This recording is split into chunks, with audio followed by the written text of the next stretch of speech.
Yeah, these first three movies, they're definitely the ones that I've watched the most. I mean, they're good movies for what they are. You have to remember too when they came out. This third one came out in 2006. We hadn't really gotten the superhero movie thing down yet. We'd had good ones before that, including the other X-Men ones. So you've got a bit of a basis there, but this is well before just MCU madness took over. So you don't have that thing in there that's gonna draw just the general public in. You have people who are like, I like the X-Men. I'm gonna see this. This isn't like this is Marvel Civil War. It's the biggest thing ever. We're gonna go see it, even though we have no idea what's going on. Yeah, I mean, not to blow it out too much and talk about comic book movie history, and again, maybe your listeners know this stuff, but it's really interesting to look at that early period right at the beginning of 2000, and maybe I'm getting the year wrong, but like, people do forget that it was actually Blade that reinvigorated comic book movies and took them seriously. I think that was 1998.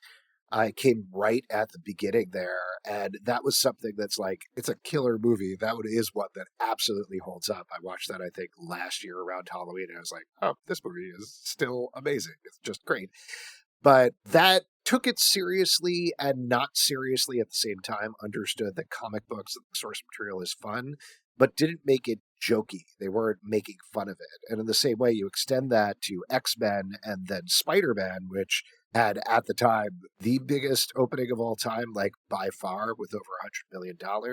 And you created this revolution that without which the MCU couldn't happen. But X-Men, like I think you're pointing out here, is very much in that middle period there, where you had people being like, oh, people like this if you actually do what they want to see from the comic books. And very famously, not to take a little bit of a side trip, but Kevin Feige, who at the time, I don't remember whether he was an associate or an assistant, but very famously, he would like slip people comics on the set of X-Men to be like, this is what it's supposed to be like, something that Bryan Singer didn't want them to do. He also really pushed for Hugh Jackman as Wolverine, even though that was way above his pay grade. So clearly he knew what this stuff she needed to be, and that eventually happened with the MCU.